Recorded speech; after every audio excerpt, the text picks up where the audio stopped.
براو وادقان لكن سومالي ما بحن بري براو وادد أسل كود سنسيبار إي عرب إي كسو جيد قول كان ما بنالا لحنبو marti akhlaaq leh waayo asalkooda dad Soomaali ah oo sinjigooda Soomaali yahay horta marka koobaad ma qofkii dhigi kara baraha waa Soomaali meeshan dad xarar dheer iyo masagawa ka imaaday baa waxay rabaan inay ummadda barakiciyaan waana hal jifo waayo waxa dhibkaan wado dadkoo dhan ma aha runtii waxay u baahan yihiin in toosh lagu ifiyo meeshan maamulka koonfur galbeed ayaa mas'uul ka ah waa in looga dambeeyo dadka deegaanka ana waa inay nabadgelyada kula xisaabtamaan koonfur galbeed sida aad sheegtay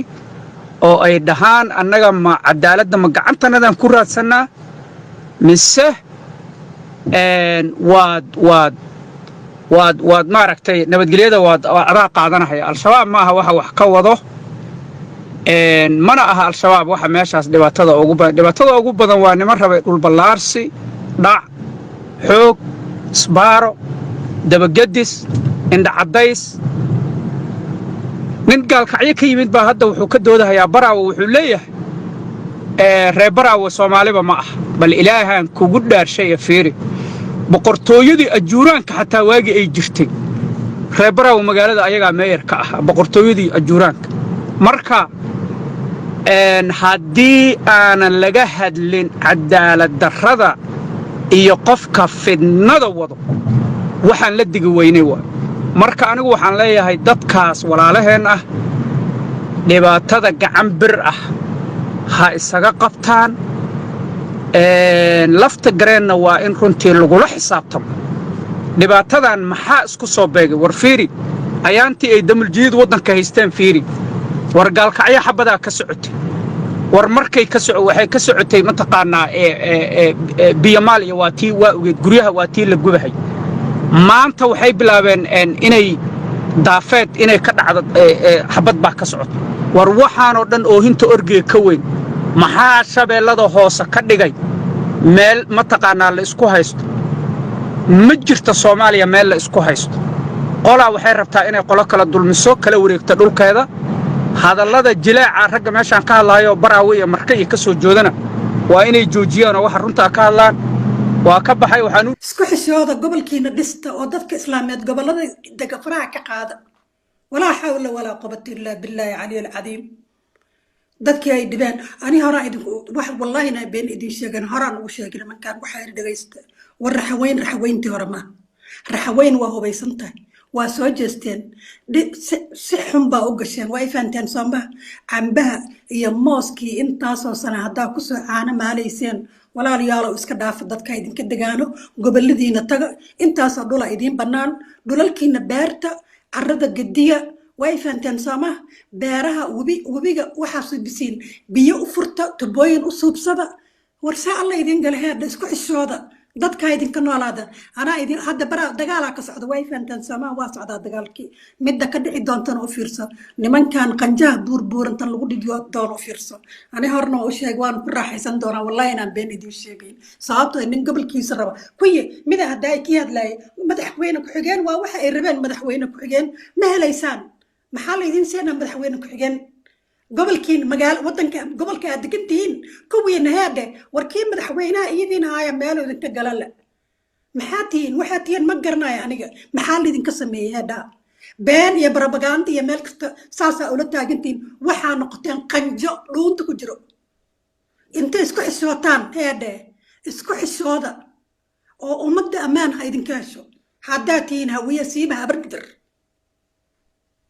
yaa ilaahay isku xisooda salli cala nabi annaga iyo dumara aaba waxaa nagu dhigteen dad oo bismillaahi raxmaani raxiim weligay tanoo kale indha adaka weliba haddana mayg dad meel furtay boobuu ku jiraa boob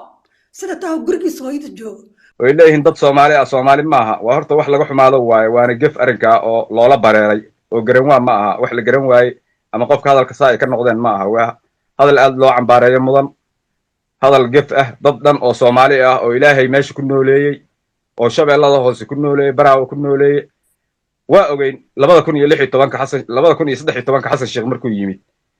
dagaalkii ka dhacay shabeellada hoose oo ku talagalka ahaa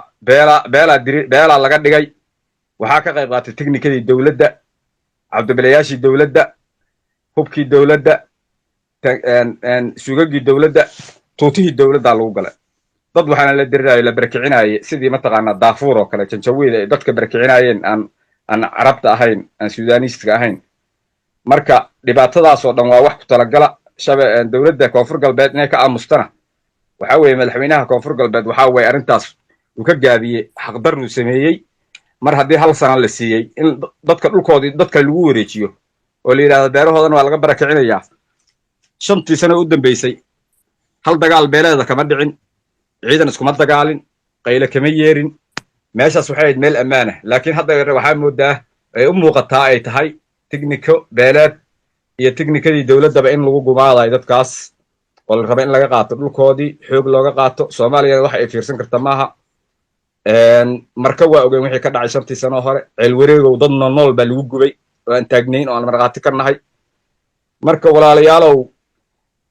cadaalad haddii laga shaqayn waayo iyo dowladnimo haddii laga shaqayn waayo oo qofka khaldan waa khaldanta la dhihi waayo nin ka soo duulay meelaan xataa aan ahayn hirshabelle xataa aan ahayn oo kasii fog ah in mataqaanaa la fiirsado ma noqonayso sharci awooddii dowladnimada lagu maquuniyo xilalkii dowladnimada inta lasoo qaato dadka lagu dhibaateeyo wax shaqaynaya maaha cid qabsan karta male shabeellada hoose waxaa weeye maamulkeeda waxay hoos tagaa dowladda koonfur galbeed waxaana looga baahan inay wax ka qabato waxaa weeye walaalayaalow wax la inkiri kara maaha dee waxa mataqaanaa dagaalka maanta dhacay wax ku talagaloo qorshaysan weeye wejiyo badan buu leeyahay dad baa la rabaa in la barakiciyo xilalkii baraa waa xilo laga siiyey xataa ma degi jirin weligood ma degin markaa xilo laga siiyey ma degin weli waa qanci laayihin dadka beerahoodii iyo beerihii dadka ay lahaayeen in lagu durqo dad raadinaya isbaaro qori daba go'an wata dad noocaasa waa dadka dad caadi ah maaha dad xishoonaya maaha cid qabatana ma leh waa ogeyd xamar wixii ka dhacay 4 biloodkii waxay soo mareen waa ogeyd wixii mataqaanaa ay ku sameeyeen dowladihii ku-meelgaarka ahaa cabdiqaasim oo xataa cabdiqaasim dad u xigay inay xataa madaxtooyadii u diideen waa ogeyd cabdullaahi yuusuf markuu yimid dhibaatada ka sameeyeen cali geedi iyo ciidankii dowladda oo peace african peacemakerka ay yimaadeen oo etoobiyaanka ay la dirireen waa aragtaa hadda shabaab waxay kula dhex jiraan oo hadba ay soo abaabulayaan oo fara badan iyo gacmo badan iyo karataay waa aragtay qaabku samaynaya marka marna in shaati dowlad la isticmaalo marna mid maleeshiya la isticmaalo marna mid beelad la isticmaalo dad isticmaalaya waayo wejiyo badan hadday danahooda ka arki waayaan inay ka dagaalamaan ama si khaldan aga dagaalamaan ama dagaal khaldan galaan wixii dhintana waxba kama xisaabtamaanba taako bay raadinayaan dhula iyo meel aysan lahayn oo dad isbaaro kusoo koray marka waxaa loo baahan yahay dowladda koonfur galbeed inay tillaabo ka qaado dadkaas ka saarto nidaamkii dadka ay ku wada deganaayeen iyo xasilloonidii shacabka ay ku wada deganaayeen in la ilaaliyo mar walba dowladnimadana saa kuma sii soconayso haddii ay saa socoto wax shaqaynaya maaha dowladnimada qof walba gobolkiisi iyo hubkiisi iyo wuxuu oodanayaa wadahadalna dhici mayso ayaga iyo maraykan waa is arkayaan markaa waa la yaqaanaa markay wax waayaan maraykan bay ku duulayaan maraykan iyo ayaga wejiga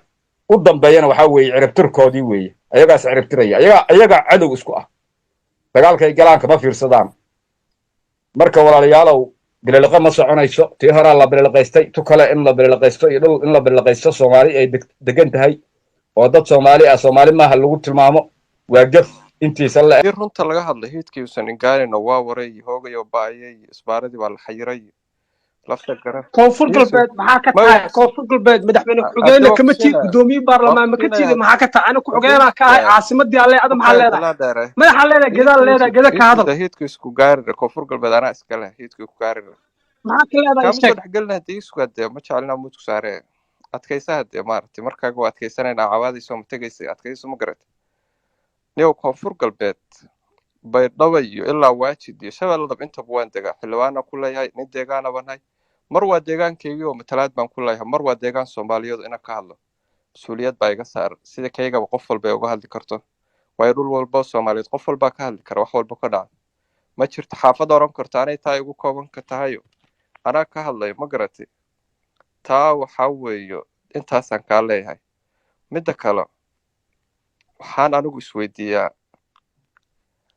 maxaa dadkan ka qaylisiinayo markii la dhaha shabeellada hoose laga hadlo maxaa ka qayl war anigu kismaayaan ku dhashaan ku yiri wallahi baan kismaayo saa u kala aqoon shabeellada hoose saa u kala qaan marka canug yar baa rabo mataqaanaa daraad yimid inuu iga sheekeeyo ee abaar soo barakicisay ee halkaa dadka reer baraawo soo dhaweeyeen ay dhaheen kaala beerahan iyo waxaan cun kaala cambahan cun imaan kaala kaa qaad kaala muufadan cun kii baa rabo inuu iga sheekeeyo anuu muddaan ka shaqeynaya waa naqaanaa mas-uuliyiintii kasoo shaqaysaan garanaya xoogagaal baan hay siyaabo badan baan ugu soo shaqeeyay marka hadda caadi ha la iska dhigo damuljadiidna waxa quro ee gobolka loo weerarayo ee waafow ee generaalkii argagixisada gobolka ka xoreeya loo dilay waa dana istiraatiijiyadeed ee dhaqaale waafow adaa dile adaa argagixisa ah runta dadka u sheeg adigal hadee ukaad hadee baasha dhawaysta has qarxinina maaha baasha maaha meelii laisku qarxin jiray adiga muud ha igelin koo hoosta waxaa lagu sii inaad dhaxal noqoto waa muud ima gelin soo dhex gelin maxaa qalad ninku madoqon baa adkays malmiya waxa ay damuljadiid naasir booraalna waa xirmi rabaa bahalka aawey macalinka maxaa ku dhacay ma horday may waso macalinka may annaga maamulayna marka waxaa weeyo waxaa mar walba maxaa isku soo beegay damuljadiid inay meesha weerarto ay baabi'iso ee bariira caruur ku gubto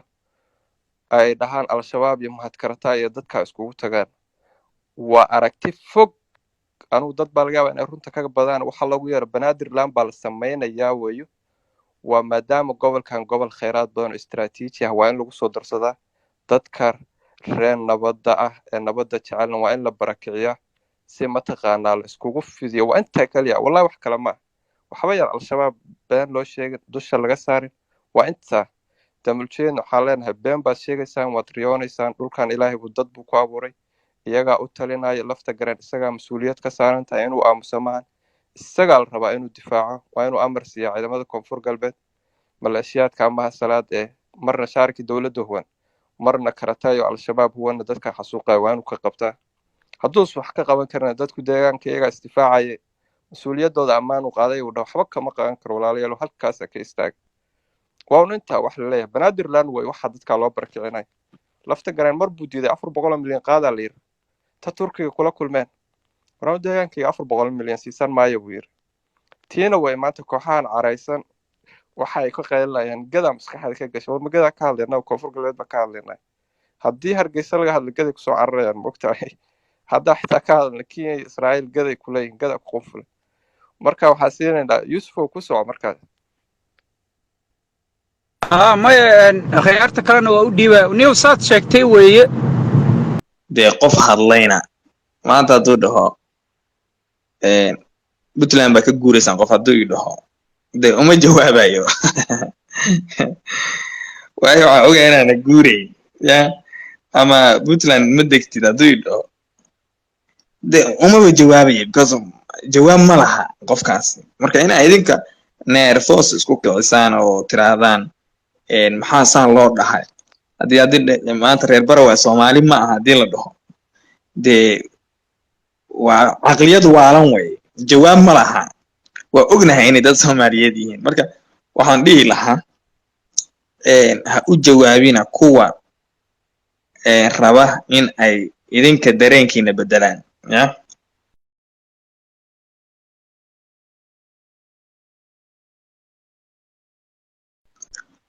marka waxa laga falceliyay waxa wanaagsan baa laga falceliyaa wixii xun waa iskaga aamusaa tan doorashada qof iyo cod oo maamul goboleedyada koonfureed ka dhacaysa ma jirto waa been doorasho qof iyo coda oo hadda suurtagal ka noqon karto deegaanadan suurtagal maaha duruufaa jira caqabado badanaa jira sidaas darteed kama dhici karto laakiin muddo kororsiya ku hoos jiray in maamulada ay samaystaan madaxda maamul goboleedyadana heshiiska la galay waxay ka faa'iideen kaliya muddo kororsigaas waxa kale oo dhan baarlamaanka u taala marka xasan waa laga hoos bixiyay oo waxay dhaheen heshiiskan waa meel mar buu noqonayaa meel marna kama dhigi karaa marka koonfur galbeed runtii madaxweyne cabdicasiis sidii loo doortay horumar weyn ku talaabsatay dib u heshiisiina ka dhacday deegaanadii in badan shabaab waa laga saaray adeegyadii dawliga ahayd way gaadhay inkastoo weli dadku ay abaartii iyo dhul weli ay shabaab joogaan iyo dadku inta badan ay iskaga barakaceen isku socodka wadooyinku uusan weli jirin dadkii kaamam ay iskaga jiraan oo wax badan ay jirto in dadkii la isku raadiyo oo dadkii ay dib u soo laabtaan deegaanadoodii ku laabtaan adeegii dawliga ahaa la gaarsiiyo dhulka shabaab laga xoreeyo tirakoob la sameeyo kadib wax badana inoo dhiman laakiin koonfur galbeed hadda way ka dhici kartaa magaalooyinka inta badan waayo horumaray gaareen wana naasir babo shaaficina boontigu ka baxaniyo waxa inuu ku soo laabto way hadda doorashada kama hadla Soomaali xildhibaanku isku dhax karas way jeediyo horta fiiri horta niyo gal rama shaaficiga raalo walaal macaan xal qaado waa maanta dhana sugay wadan saarna marka naasir babo fursad raba inaa ka faa'iideysto laba nin meeshaan Yuusuf Leeyahay xaashi oo ma taqaana oo ciil hadlo mayno laba nin meeshaan ka soo reeyay inaad waan ku adeegtay war ninkaan ma fahmi hadda wuxuu ka hadlayo may shaafi adiga ma niyo fiiri dadka la afliga dib mugta qoomiyadana la afliga dib nin Yuusuf Leeyahay xaashi afliga dib no maxaa ka jirto teamkayga si hadda maanta dhan dhigis xaq aan u leeyahay fiiri anigu wadan saarna ka soo taago dad ba ka soo reeyay mugta walaal indhacadays ma weesh mugta nidaam ba ku jiro may Nasir Babo no listen Nasir Babo do whatever you like you doing laakiin raga walaalaha uu leeyahay mugta marka ay ma taqaana waxay dadka waa wareeyada ku hayo waran walaalka ma hadlayniyo meega waa lagu siinayaa cidda shaaficiga doonta ka hadal aniga iga hadal laakiin waqtigaaga sug shaafici dhamayso marka deegaanada marka hadda waa maqlay maanta dagaala ka dhacay laakiin faahfaahin badan kama hayo laakiin wax soo laabtay way u eg yihiin waa laga raystay dagaaladii oo hadda markoo kale muddo baa la istigaalayay laakiin dib u heshiisiin laga sameeyey hadda xilligan in maxaa kusoo beegmaya maxaa saameynna iyada oo dadka ay duruufahaas ku jiraan oo cadowgii shabaab in badan uu joogo oo in maanta haddana ciidankii ay falal noocaas lagu kaco runtii waa in maamulku oo madaxweyne cabdicasiis hadda uu hogaaminayo in si adag looga jawaabo oo xasiloonidii dib loo soo celiyo waayo maalinleed waxaan arkay asagoo dekad ka dhigay doona